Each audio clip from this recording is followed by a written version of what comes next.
नमस्कार। हे 2 बटाटे शिजवून घेतले आहेत।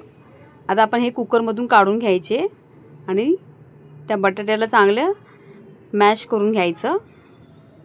हे बघा, आता चांगलं मॅश करून झालं की नंतर ह्याच्यामध्ये शेंगदाणा, लाल मिरची, थोडंसं जिरं टाकलं आहे, आणखीन कोथिंबीर ही आपण तव्यावरती भाजून घ्यायची आणि त्याची चटणी बनवायची आहे। याच्यामध्ये आता बटाट्यामध्ये थोडीशी कोथिंबीर टाकली आहे आणि ही चटणी ह्याच्यामध्ये टाकली आहे।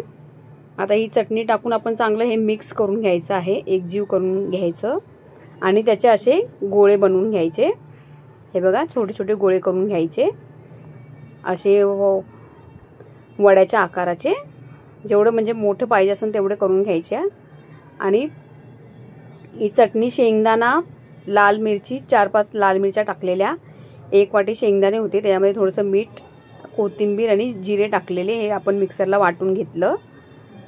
आता हे राजगिऱ्याचं पीठ आहे, आता त्याच्यामध्ये थोडंसं मीठ टाकलंय मी आणि आता ह्याच्यामध्ये पाणी टाकून आपण ह्याचं एक बॅटर करून घेणार आहोत। हे बघा, हे मिक्स करून चांगलं ह्याच्यामध्ये बॅटर करून घ्यायचं आहे। आता ह्याच्यामध्ये थोडीशी मी काश्मीरी लाल मिरची पावडर टाकते। आता ही काश्मीरी लाल मिरची पावडर टाकली की अजून व्यवस्थित हे मिक्स करून घ्यायचं आणि जे आपण छोटे छोटे टिक्की करून ठेवली आहे हे आपण ह्याच्यामध्ये तोपर्यंत कढईमध्ये तेल गरम करायला ठेवायचं।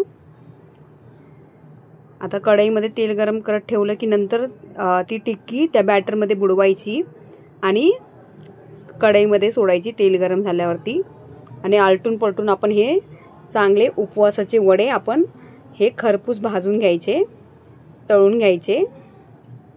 हे बघा, खूप सुंदर लागतात।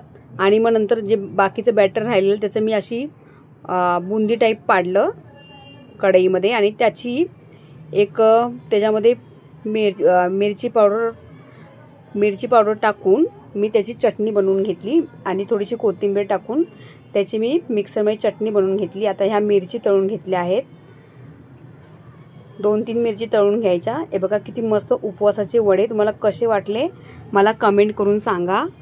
माझा पहिल्या व्हिडिओमध्ये मला आवाज देता नाही आला म्हणून मी हा व्हिडिओ बनवला आहे, तर त्या व्हिडिओसाठी मला क्षमा असावी। आता हे बघा, हे वडे किती सुंदर झाले आहेत। माझ्या मुलीने ते पटकन बनवल्या खायला चालू केले, एकदम छान झाले। आपल्या नेहमीच्या वड्यापेक्षा हे वडे खूप सुंदर लागले, कारण शेंगदाणा चटणी आणि स्वाद एकदम भरपूर आलेला। धन्यवाद।